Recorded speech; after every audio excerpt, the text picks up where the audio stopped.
Hi, I'm Erin Welsh. And I'm Erin Allmann Updyke. And this is This Podcast Will Kill You. Part 2 of Fluoride.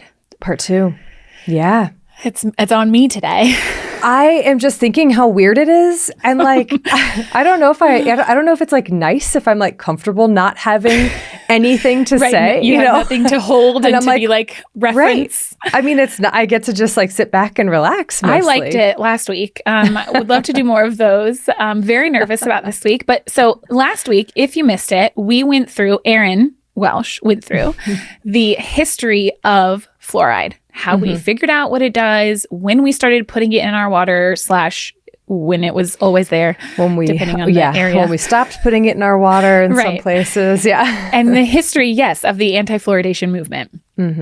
So today, I am going to talk to us about... Honestly, Erin, this is going to be just a very long-winded episode for me to end with essentially the same conclusion that you stated last week, which is that as of right now, there is no data of harm to our health from drinking water with fluoride added to it at the specific concentrations that we add to it. Right. So that's the TLDR. TLDL. TLD, listen. Yep, there you go. Yep. But let me tell you, it took me a very long time, quite a lot of research, and a real emotional journey to get to that conclusion. So, okay, I'm curious about the emotions, number one. Number two, I think that illustrates how challenging it can be if you have questions to get to the bottom of 100%. Those questions. 100%. Yeah. But we will do our best to do that today with first going into some detail on like what a carie or a cavity, like we talked about last week, really is, how it forms. Quick question. Is it a caries? I don't know, Erin. I still don't know. And I'm probably just going to call it cavity because that's my word. Okay. I'm fine with that. Caries seems so weird. I know. I kept trying to like adjust the verb noun agreement. Okay. How dental caries form. How about that? How dental caries forms. What? But then is there a plural of caries? No. Caries is What's the the singular of caries? Ray, caries. Help us out. Yeah.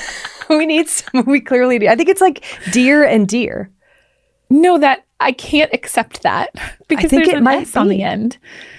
But caries is plural. And singular. Whatever, Erin, listen. We're going to talk about how they form, how fluoride actually works to protect against the formation of dental caries, where we're getting that fluoride from, and then, of course, all of the controversies, if that is the right word, about the supposed or possible negative health effects of fluoride. Okay. That's what we're going to talk about today. But first, it's quarantine time. We're drinking the same thing we did last week, and that is pulling teeth. Pulling teeth. Yeah. Okay. It's we don't quite remember the ingredients, but that's okay because and we you know what? Look it up. It would have been so easily accessible. It's in my notes. Yeah. But that's okay because you know where you can find that on our website. Yeah. Thispodcastwillkill.com. Or all of our social media channels. We're there. Instagram, This Podcast Will Kill You. Blue Sky. I don't remember our handle either TPWKY or This Podcast Will Kill You. Facebook, we still exist there. TikTok also. You know what I mean? Yeah. Just follow us. Check it out. There's mint in it. There's elderflower. It's it's delicious. Let's do a website spiel. Okay, good. Do it. We've got transcripts. We've got sources because I know that you're going to want to read up more on fluoride. Yeah, you are. We've got some sources. We've got a link to where you can submit your firsthand account. We've got links to the books that we feature on these episodes and our book club episodes. And more things. That was a terrible website spiel. You did your best. Thank you. That's all I can do. That's all I can hope for. Rate, review, and subscribe on your favorite podcatcher. Yeah. You can We're on YouTube. YouTube. The end. Let's go. Okay. After a break, we'll do it. Ouch. It's 1964, and I'm at the fight of the century, and I just lost. I got my tooth pulled. And why did I lose my tooth? I didn't really know then, but I do now. It was bacteria, versus fluoride, and I didn't have any. It was bacteria poop, to be exact, acid. I'm eating candy. My mom doesn't really know how much. I'm eating cereal that's called Sugar Smacks or Frosted Flakes with a sugar bowl that we got to use sugar. Because my mom was sleeping and we didn't want to wake her because we were 5 kids and my mom needed her sleep in the morning. So hiding in plain sight in 1964 was fluoride. It had just entered the water in New York City. And it was in some toothpastes. Lord knows if I brushed my teeth. I can't remember. We probably did, but we certainly didn't have fluoride treatments at the dentist. And so why did I lose my teeth at that time? Because it's not one thing. It's not one quantity of one thing.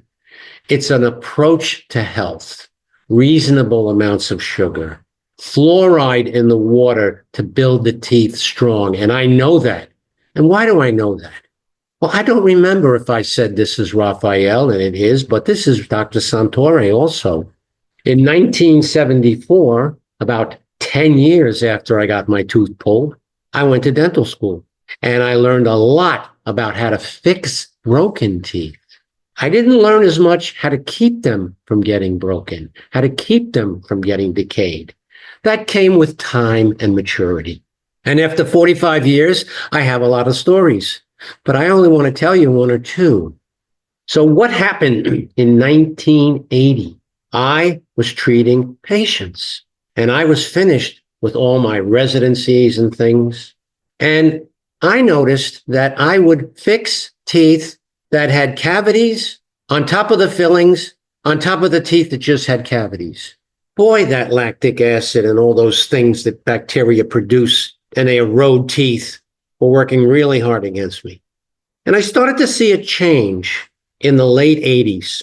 And in 1987, Willowbrook closed.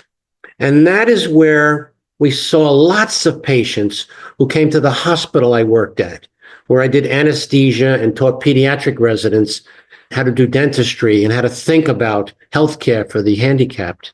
And we saw over about 10 years before Willowbrook closed, and even after, while we were treating the handicapped in the larger New York area, mostly Brooklyn, but larger New York area, that the kids were getting less cavities.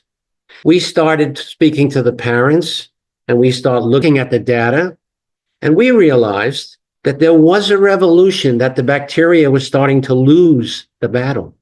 And we weren't quite sure why. It seemed common sense that people brush their teeth, but it had to be more than that because the handicapped kids could not brush their teeth well. Their parents were always exhausted caring for them, and it was a difficult environment. In about 1991, varnishes came out that we dentists could use in the teeth, and before we put the restorations in them. And in 1996, my son, my firstborn son, was 6 years old, and he had no cavities. And I noticed, because I treated the kids in his class, that they had no cavities. And I started to put together the relationship between good health care and systemic fluoride, as well as topical fluoride. And they do different things, and we argue to this day about which one is better, and they are both important.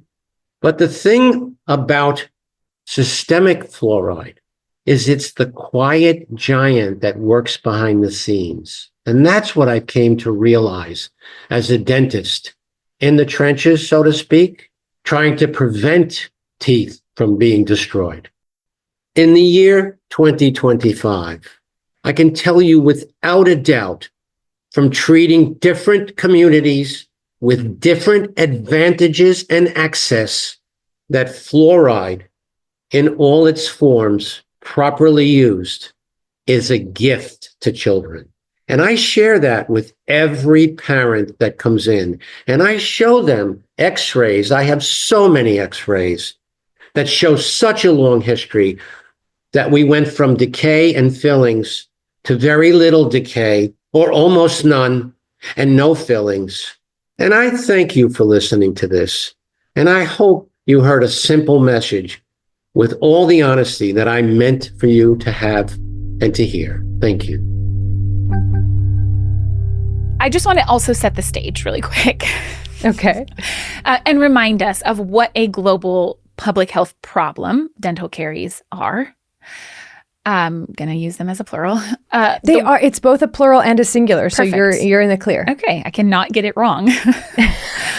So the World Health Organization estimates, and this is a little bit old data, but it's still what is cited, that 2.4 billion people across the globe have untreated dental caries in their permanent teeth, and 621 million kiddos have untreated dental caries in their primary teeth.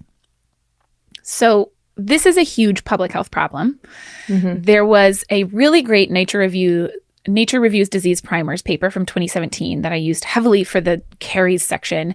And it estimates that 60 to 90% of children and the vast majority of adults are affected by dental caries at some point in their life. And they're actually considered the single most common chronic childhood disease. Like, what?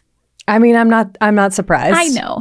And like many chronic and infectious diseases, we do see disparities in prevalence as well as access to care, with children of color and children in lower income areas having significantly higher prevalence and difficulties in access to care. Although globally, it is still the case, though this is changing due to dietary changes, higher income countries actually tend to have slightly more caries than lower income countries. So it's largely dietary differences in how much sugar we eat. And that's the end that I'm going to say about sugar, because today is about fluoride. Okay, let's talk about how dental caries form. There's two main components that exist for the formation of dental caries.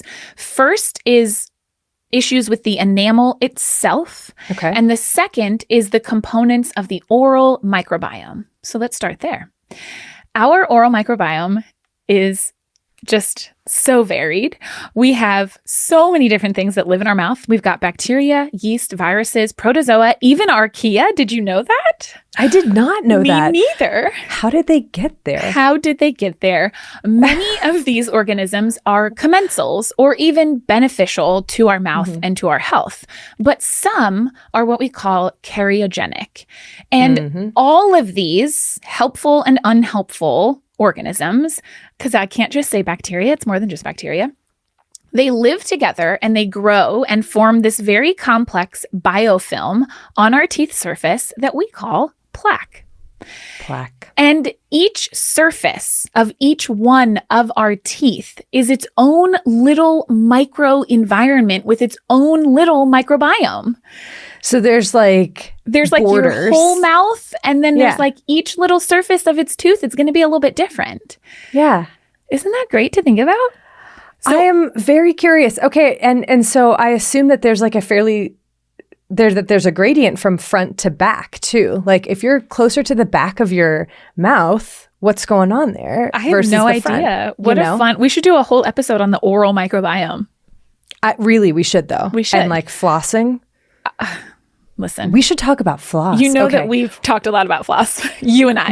You and I have talked a lot about more than you would expect. I know. Okay, but listen, let's get back to the oral microbiome in the context teeth, of individual caries. teeth, etc. Yeah. So under certain environmental conditions, for example, high concentrations of fermentable carbohydrates like sugar, or conditions like, say, a reduction in saliva, we can see a shift in this microbiome to favor certain bacteria, including various species that are more either acid producing, so they make more acid from these fermentable carbohydrates, or they're just very tolerant of this acid. And it's not just like one or two species of bacteria. We used to think it was just like maybe a couple different species that were the main like causes of dental caries. It's not. It's this whole ecological community that shifts to favor acid production. And that is the first step in the formation of dental caries, is this shift in the oral microbiome to favor acid production. And we most often see this due to things like regular exposure to sugars. Okay. So we've got this, the first thing, like the inciting incident is the sugar, and then that just sort of selects for this ecosystem that is acid That's happy. more cariogenic. Yeah. Then we have the hard stuff, our enamel. So as the acid production from these bacteria starts to build up in our mouth, the pH, of course, is going to drop. Acid has a low pH. And that drops the pH at the surface of our enamel, which is the outermost part of our teeth that surrounds the dentine, right? Enamel is mostly made of a substance called hydroxyapatite, which is basically just a compound of calcium and phosphate and hydroxyl, which is like oxygen and hydrogen. Okay. And in the presence of acid, what happens is that this becomes soluble. So there's a partial demineralization of this outer surface of the tooth.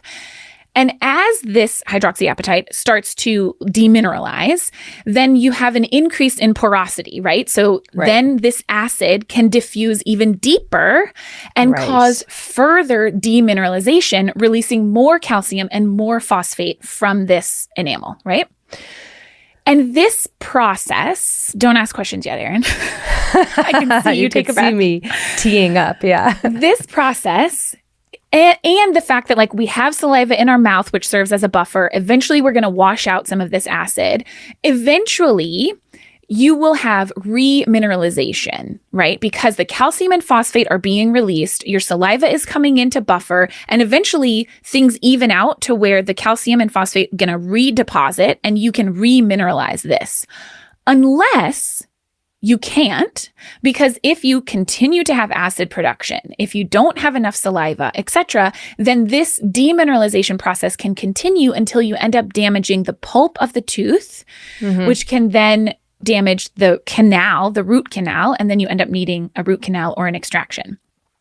But this process, demineralization and then remineralization, it's a hard word to say.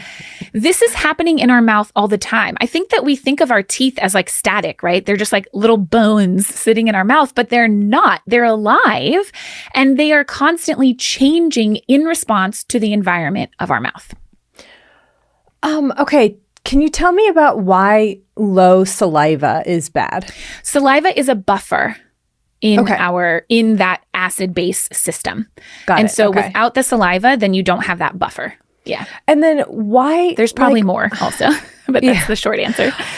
Why acid? Like, why do these microbes produce acid? Is it like a competition thing with other microbes? That's just to kind of like stake out more space and claim? That's a deeper dive. I don't know. Is it just that that's like a byproduct of the production of sugars? Right. That's what it seems like. Maybe, it's like they produce mostly lactic acid as a result of the production or the digestion of sugars. So it's just like their poop. Right. Yeah. Okay, but that's just like all of that was just dental caries. That's just what's happening in our mouth. Where the heck does fluoride come in? I haven't even said the word fluoride yet. It's just lurking in the background. It is. It is, Erin. So it is, like you said last week, Erin, you kind of went into this. Fluoride it's just a mineral salt that's present in our environment. Like all of us are being exposed to fluoride through various sources. Fluoride is like the ion form of fluorine, the element, which is, I learned, the 13th most abundant element in our Earth's crust. Like it's just there. It's around. It's there. Yeah. It's in a lot of different mineral compounds and it's absorbed very well via our GI tract when we are exposed to it. But how does it work in our teeth to protect them from dental caries? There are several mechanisms that we know of now how fluoride works. First is that it delays that initial demineralization process. Basically, fluoride itself, you can think of as acting like a buffer. Because of when fluoride precipitates versus becomes soluble compared to calcium phosphate and the hydroxyl groups that's in hydroxyapatite, in the presence of fluoride, you have to have a lower pH, a more acidic environment before that demineralization starts. Does that make sense? Yeah. It like lowers or it raises the bar. Yes. For like, you got to be even more acidic if you want to do damage here. Exactly. Okay. And then on top of that, again, because of the chemical properties, it also hastens that process of remineralization. It returns that neutral pH faster to favor remineralization, right? So you're like less demineralizing and more remineralizing. Wow. Okay. So it's like a twofold. It protects you, and it also helps to repair faster. Exactly. Yeah. And there are more mechanisms too. It also can interfere with like the bacteria themselves that form this biofilm. Fluoride can interfere with glycolysis. So some of the specific like metabolic processes in that bacteria that live in our mouths, especially those cariogenic ones, so that they're just not as efficient. It's thought that this is probably not like the most important mechanism, but it is yet another mechanism by which fluoride is helping the oral microbiome of our teeth, which is cool. And all of these events happen even at very low levels of fluoride in our mouths, like less than 1 part per million. At high levels of fluoride, it can also penetrate through the plaque and then be incorporated into our enamel itself. So instead of that hydroxyapatite, you can have fluoride there instead of the OH group. So it's called fluoroapatite. Did you know that shark enamel is made almost entirely of fluoroapatite? All shark, like what? Don't ask me more details, Erin. It's like, is there a lot of fluoride in saltwater in the ocean? There's like 1 to 1.5 parts per million in saltwater. So like, nah, not really. I mean, there's some. Amazing. Okay. Yeah. So that's some of the other ways. And like we talked about last week, Erin, if we are ingesting fluoride systemically in our water, in our food, whatever, pre-eruption, i.e. when we are little, before our first teeth pop out, it also has been shown to make our enamel more resistant to the development of caries later on, especially the deep craggly bits of our teeth that aren't ever going to be exposed to topical fluoride. Ah, okay. And this is both for baby teeth and permanent teeth. All these mechanisms? Yes. Yes, 100%. And I want to actually stop here for a second and take a pause, because this already, what I have said, is one of the points that many of the papers and the rhetoric that pushes back against the idea of community water fluoridation really tends to stick on. Because it is true, and we talked a little bit about this last week, we know now that the primary mechanism of action of fluoride is actually topical. So it is what is happening in, on, and around our teeth, in our saliva, in this dental plaque, etc. There are, though, these so-called systemic effects in that there is data, pretty clear data, that there's a pre-eruptive benefit to having exposure to fluoride before your teeth even form.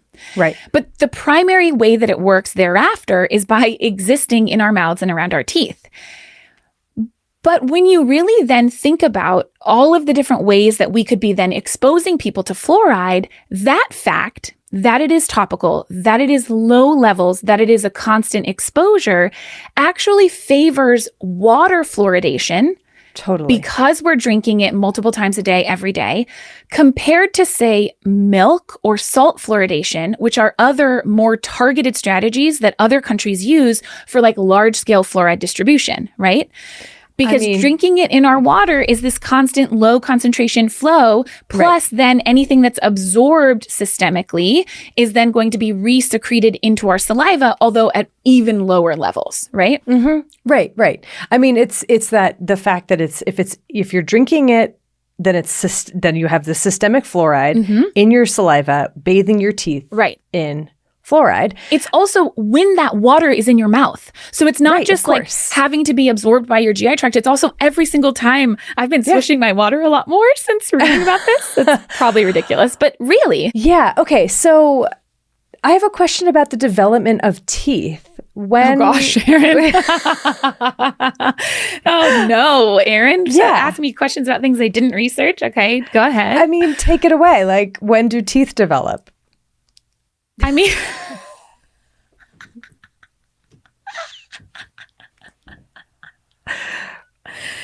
I pass. Okay. I'm sorry.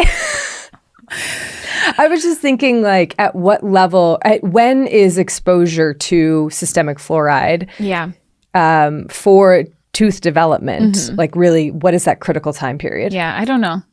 Okay. And I didn't see the specific data on that. They all just say like pre-eruptive. Pre-eruptive. Because I think like by the time, so like 6 months to 12 months is when your first baby teeth usually start to appear. And then obviously adult teeth, you start to lose your baby teeth usually by 6 years old is like the earliest, sometimes a little bit earlier. So it's sometime in that time frame, like before the eruption of especially your adult teeth. But yeah, I don't have an answer to that, Erin. Okay. Okay. But so what are the different ways that we have used this knowledge that we now have about how effective fluoride is and the ways that it's effective to prevent dental caries? What are the different ways that we've been using this to improve public health? And you kind of set the stage for us for this a lot last week, Erin. In the US, community water fluoridation is the way that we, as a society, I guess, I don't know, as a what's the word? Nation? Yeah, country is the word I was looking for. Okay. It is the way that we as a country have decided to do oral health, right? Is community water fluoridation. We've been doing it for almost 80 years. It's had tremendous and very measurable public health impacts. And it is not just the US. Countries around the globe have been using widely administered fluoride for the prevention of dental caries for a really long time. Some countries, instead of using it in the water, have decided to use milk supplementation, the way that we fortify milk with vitamin D in the US. Other countries have used salt, like the way that we fortify salt with iodine here in the US. Are we sensing a theme here? Yeah. And then community water fluoridation, or CWF, is the most widespread. It's covered an estimated 400 million people in 25 different countries worldwide. It's actually less than I thought. Fewer than I thought. Okay. Yeah. I mean, that doesn't account for everyone who just gets it from naturally fluoridated sources, which we'll talk about. Yeah. But I also just want to do a plug real quick here, and I have a paper to back this up, that our water fluoridation systems are very, very impressively good at keeping the concentrations at that 0.7 parts per million or milligrams per liter that they are expected to. Like, better than I expected, honestly. Like, very, very good at it. And I think that's a talking point of some anti-fluoridationists where they're like, they're not really measuring the water. It's just like a ballpark. They actually do a very good job of it. Yeah. Yeah. The U.S. Public Health Service and the ADA report, their estimate is that drinking fluoridated water at the level that they recommend, which again, I'm going to say this a million times, 0.7 milligrams per liter, which is the same as parts per million, reduces dental caries by 25% in children and adults. Mm-hmm. And that number already is now contentious because recently some papers that have tried to look at like what is the benefit just of fluoridating our water specifically. In more recent years, since the advent of other dental hygiene options, like we didn't used to have fluoridated toothpaste, we didn't used to have fluoride sealants, etc. So some papers that have tried to look just at more recent data estimate a lower benefit, maybe like a 3 to 4% reduction in caries. And this is based on a Cochrane review that came out last year, as well as a paper out of the UK that looked at like 10 years of UK data. But at the same time, other recent papers, including one out of Australia from 2017 and one out of Brazil in 2021, actually had much higher carie reduction estimates from their water fluoridation.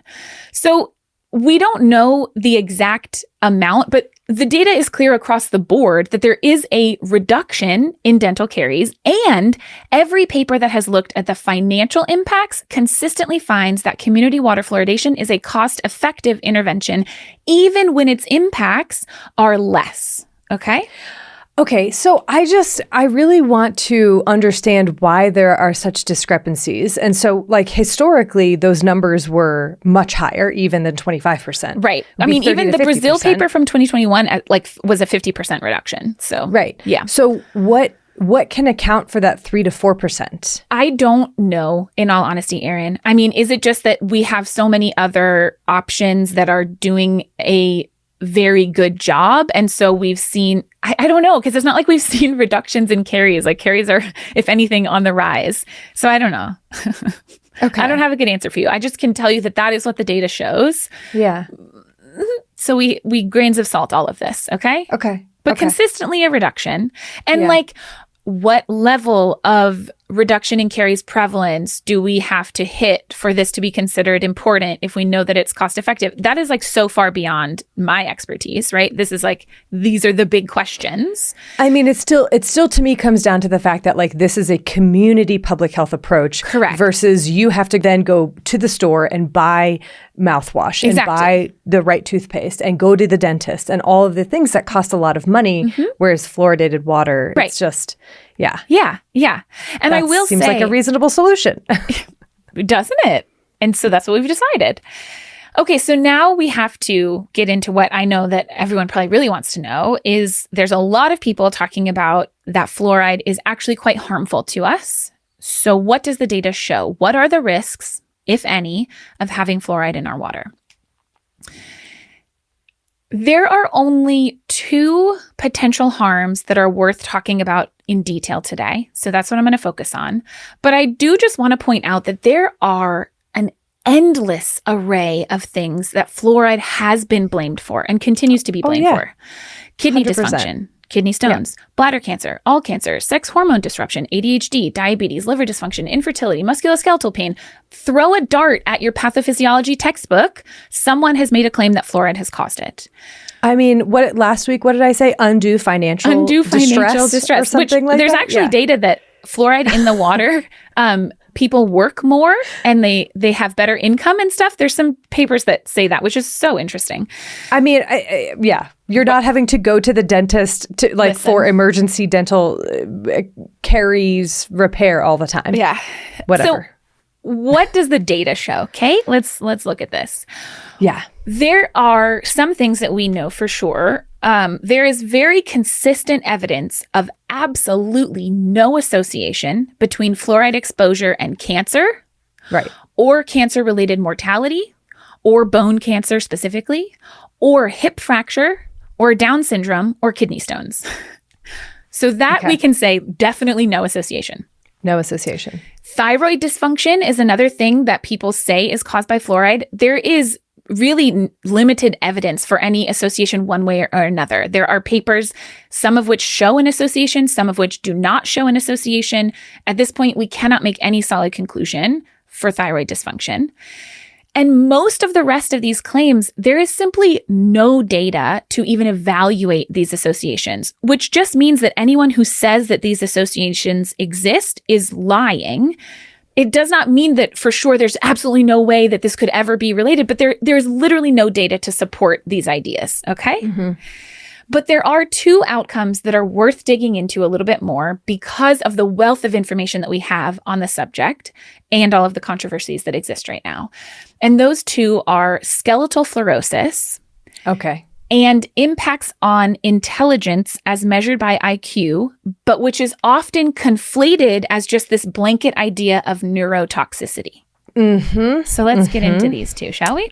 I'm very excited for this. Yeah. Excited is not the word I would use. I am, intrigued. It's excited. We're excited. Listen. Skeletal fluorosis. Okay. Erin, you talked to us a lot last week about dental fluorosis. Mm-hmm. And that is when we're exposed to a lot of fluoride and then our teeth get mottled enamel from it because of the fluoride actually accumulating in our teeth. So much like fluoride can accumulate in our teeth if we're exposed at high levels, it can also accumulate in our bones. And this can lead to deficient mineralization, essentially because fluoride is getting taken up in our bones instead of the other minerals that would normally get taken up in our bones. Okay. So then you just have a change in your bone structure and potentially weaker bones.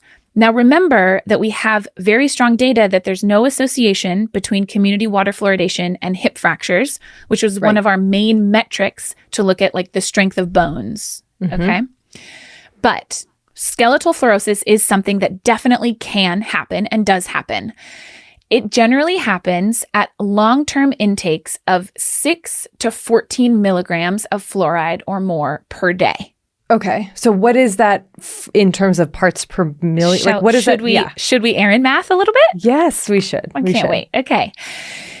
This is Erin math, trademark. I could be wrong, but I did the math. Okay. If you got all of your fluoride from drinking water in the US from optimally fluoridated sources, then you would be drinking water that was 0.7 milligrams per liter or parts per million. Okay. You would have to drink 8.5 liters of water per day if you got all of your fluoride from water. You would have to drink 8.5 liters of water per day just to get 6 milligrams of fluoride in your diet. I don't know about you, but I can't even get myself to drink 2 liters. 8.5 liters of water per day, that would not be a healthy amount to drink, okay? Right. And so just remind me again the range that is suggested to lead to skeletal fluorosis. So 6 to 14 milligrams per day puts you at higher risk of skeletal fluorosis. It does not mean that you will have it, right? But ingestion of 6 milligrams or more per day puts, like, at a population level, some people are going to end up with skeletal fluorosis. Okay. Now, no one is getting 100% of their daily fluoride from water. It's estimated that in the US, we get like 40 to 70% of our daily fluoride intake from our water, and the rest from other bottled beverages, food. Black tea has so much fluoride in it. Who knew? Really? Yeah. I didn't know that. And, toothpaste, especially our kids who are just like chugging that stuff. Yeah. So annoying that they do that. Personal. It's delicious though, right? Yeah. Why do they make it so delicious? Is it delicious? No, Is but kids' they think it toothpaste is. good? It's like bubblegum flavored and it's so gross. Anyways. Bubblegum flavored toothpaste grosses me out. Yeah, dude, same. But I buy it. If you assume then on the low end that you get 40% of your fluoride from water, we can Erin math this as well.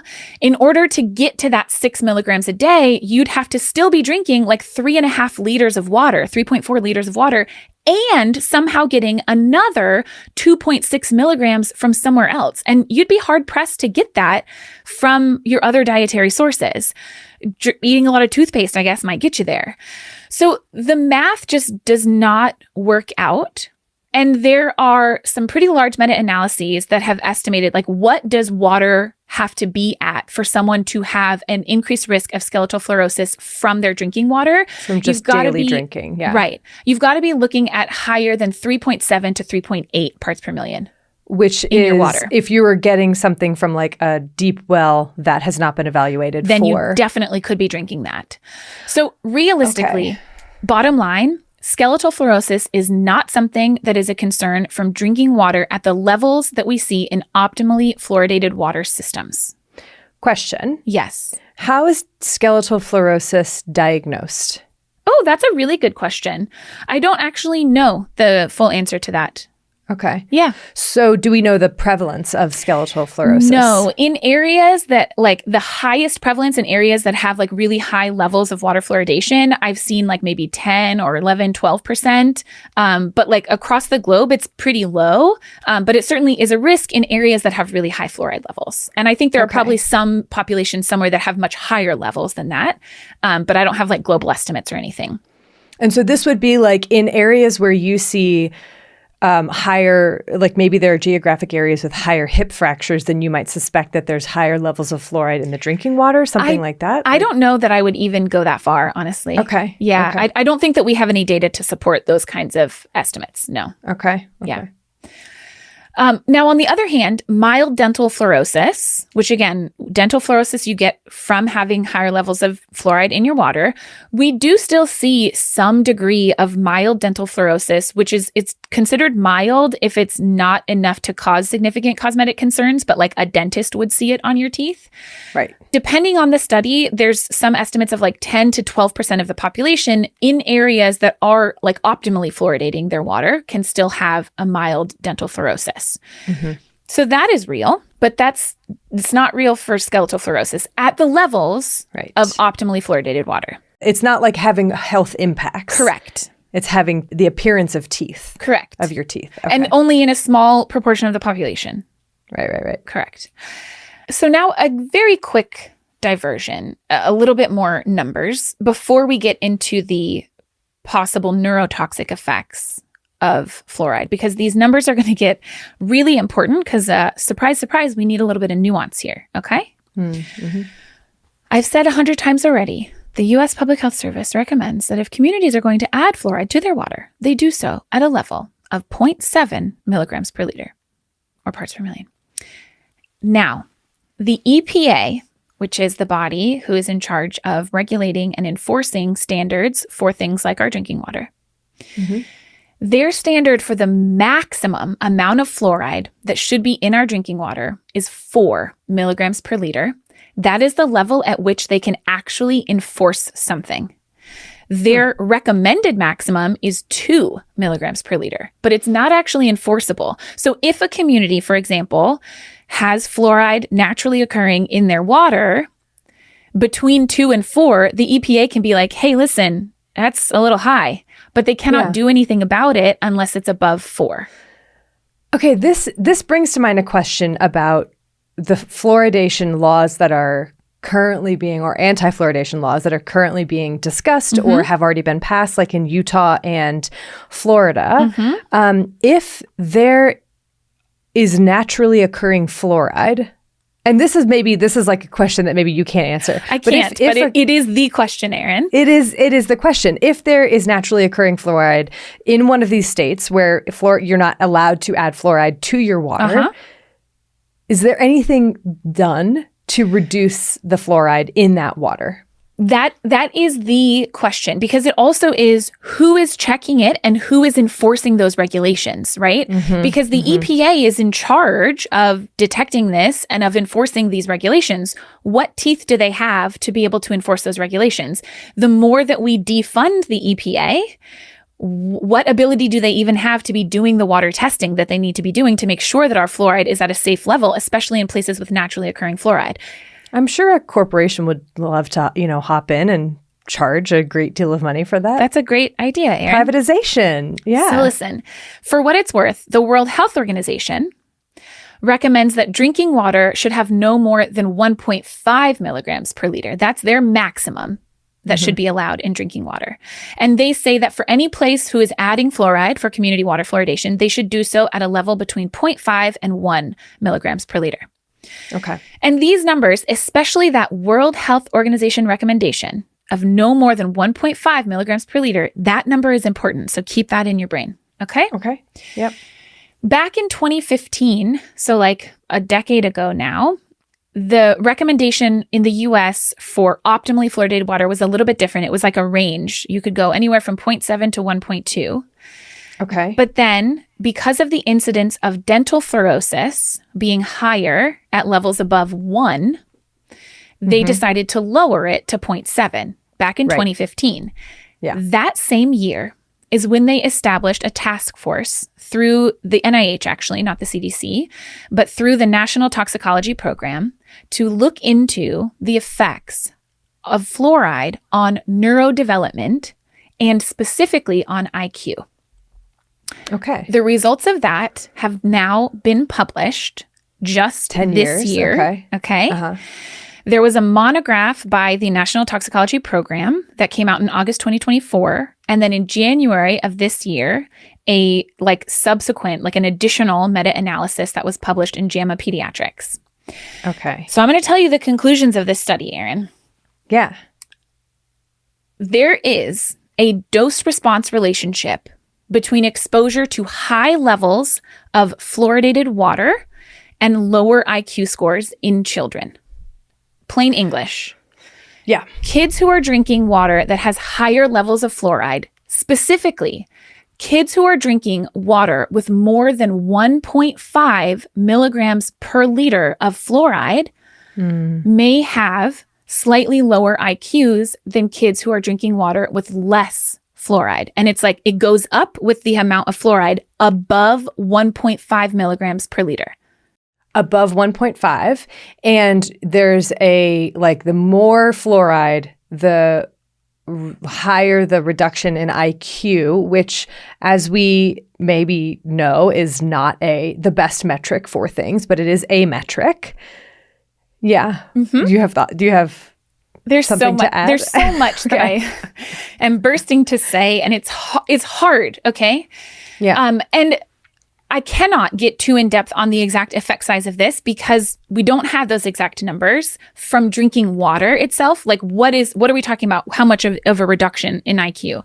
They didn't actually estimate those numbers from drinking water, but they also looked in this meta-analysis at urinary fluoride, which is, it's a little bit problematic to use because we excrete most of the fluoride that we drink in our urine, but the like concentrations are going to vary depending on the time and how much water you drink and blah, blah, blah. But in any case, for every 1 milligram per liter increase in urinary fluoride, we saw in this meta-analysis a 1.63 points decline in IQ. Okay.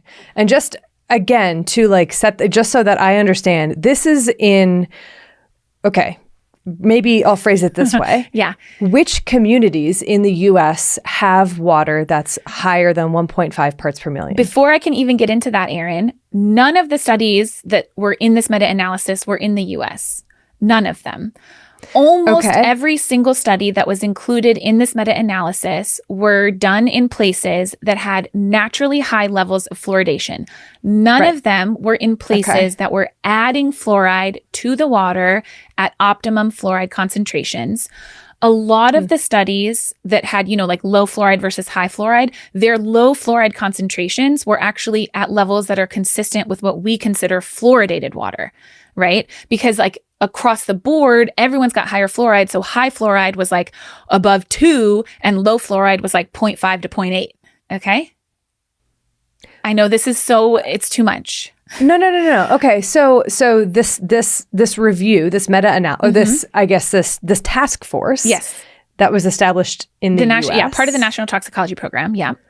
I guess I don't know if it was a task force, feels official, but yeah. Okay. But there was not a single study that it was included that was based in the US. No. Looking at water that is community fluoridated in the US. No. Another meta-analysis from a couple years ago, published in 2023, which one could argue might be more relevant to the question of like, is fluoridating our water to 0.7 parts per million potentially harmful? Right. Found no reduction in IQ between unfluoridated water, which had an average fluoride concentration of 0.2 parts per million, and optimally fluoridated water, which was at 0.7 parts per million. And if you look at this, that is actually entirely consistent with this newer meta-analysis from 2025, because all of the data in this meta-analysis showed that there was a potential for reduction in IQ at levels higher than 1.5. There was no association seen for IQ at lower levels than 1.5 milligrams per liter. That association broke down and fell apart. There was no data to support it in this large meta-analysis. So if you're looking at a graph of this, maybe this is a terrible thing to do on a podcast, but hey, we're video now. I'm just going to use my hands. Yeah. But if you're looking at a graph of this, and on the x-axis, the bottom, it's fluoride levels in the water, and it's on the y-axis is like IQ. the reduction in IQ or something. Yeah. Yeah. It's a straight level from zero, from like no fluoride in the water, all the way past where the 0.7 optimally fluoridated water, keep going, still straight line until you get to like what, 1.5? Yeah, above 1.5. And then it starts to, change. Exactly. You asked earlier how many people are getting more than 1.5? In the US, it's estimated that 2.9 million people are served by groundwater or private wells that have concentrations greater than 1.5, and several 100,000 having concentrations higher than 2.0, which is again the EPA non-enforceable maximum recommended, or even some above 4.0, which is above what is even supposed to be enforceable by the EPA.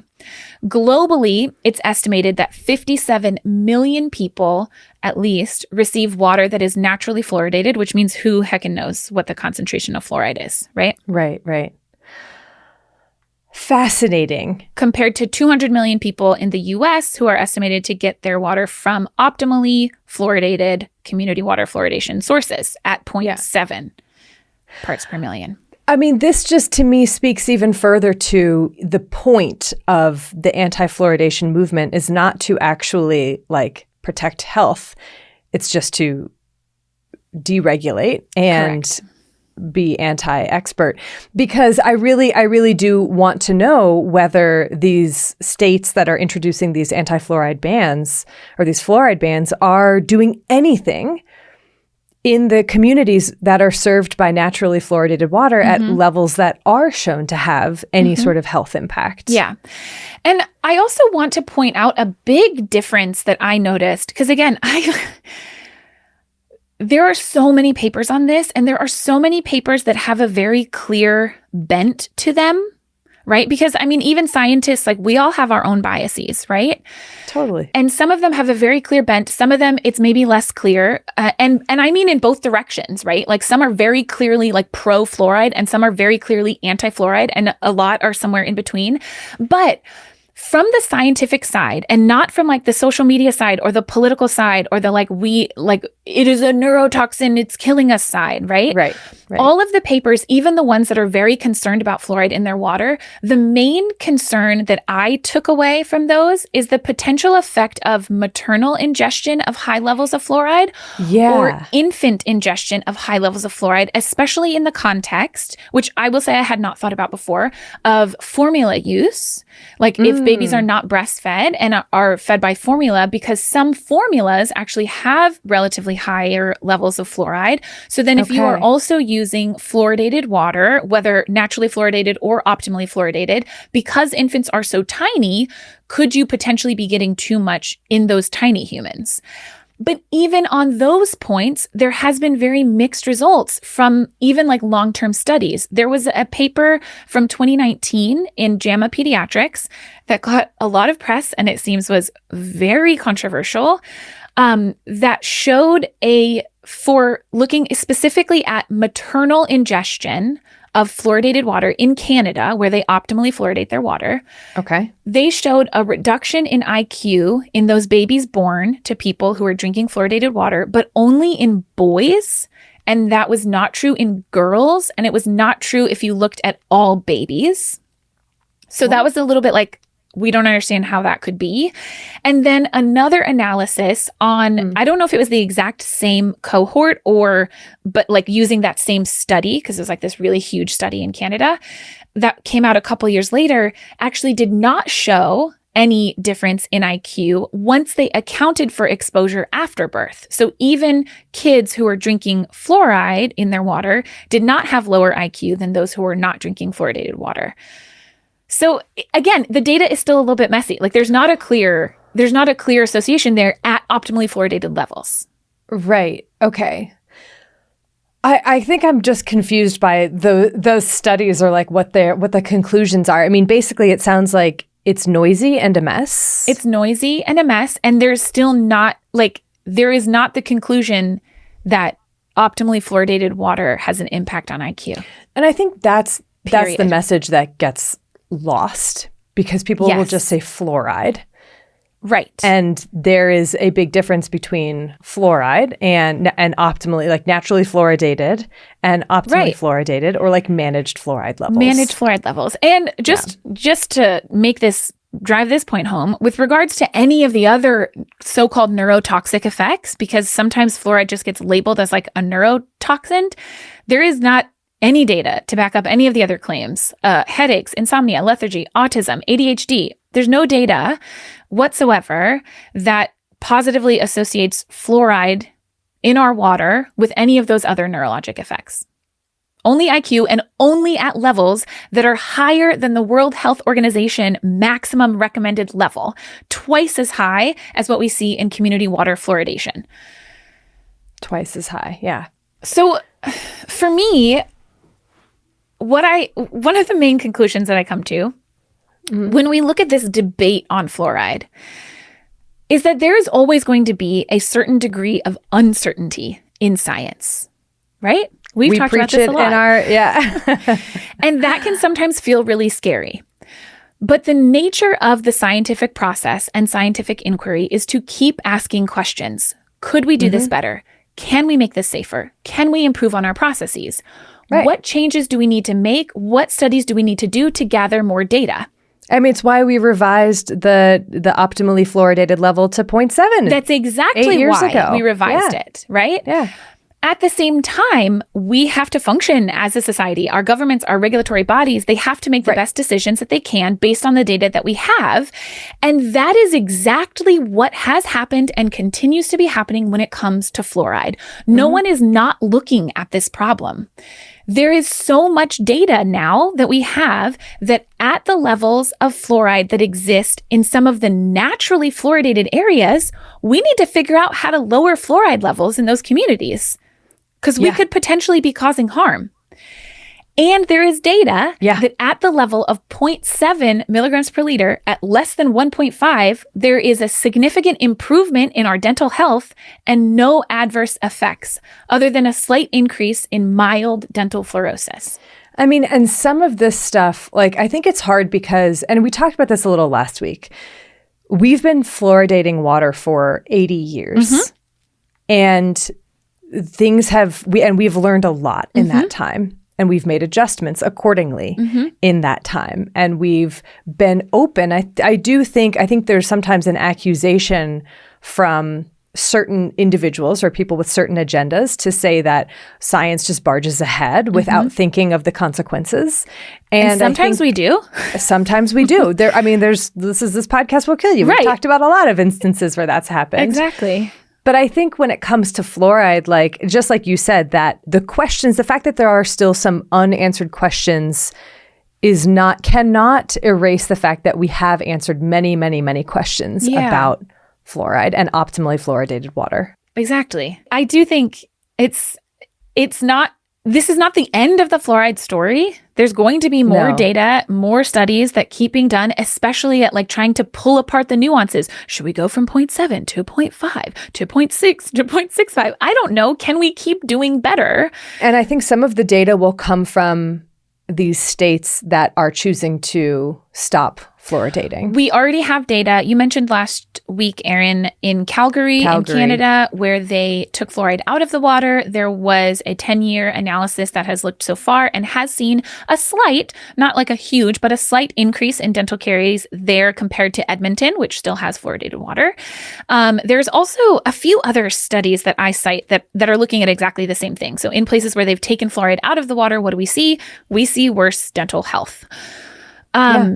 The other thing I think that for me this really points out is like the importance of our federal regulatory bodies and how essential they are in keeping our drinking water safe. Because if we're talking about, oh my gosh, we're looking at this potentially extremely harmful chemical and all of these effects, and like our community water systems are actually poisoning us. First of all, we got to look at the data. So we need some scientists to actually look at the data and explore all of this nuance, which they've done.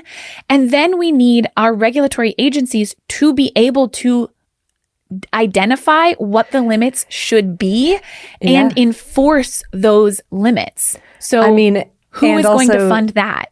Right. These jobs should exist. And some of them no longer do. So they're already being taken away. Right. What pathogens are in milk? Right. What bird flu in milk? It's just, there's so much. That's the thing that's so, I think, frustrating about the discourse surrounding fluoride right now is it's like, we'll take this out of our water when it's like,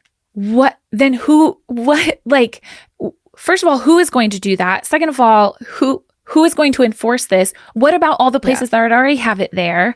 Like, the politics of it are just so different from what the science shows right now. Oh, and I think that's the whole point, right? I know. Fluoride is a tool to, again, deregulate and privatize and change who the experts are. I know. Well, if you want to become an expert on this, let me tell you where to read, okay? Yes. I already mentioned there was a great Nature Reviews Disease Primers paper just about dental caries. It was called Dental Caries from 2017.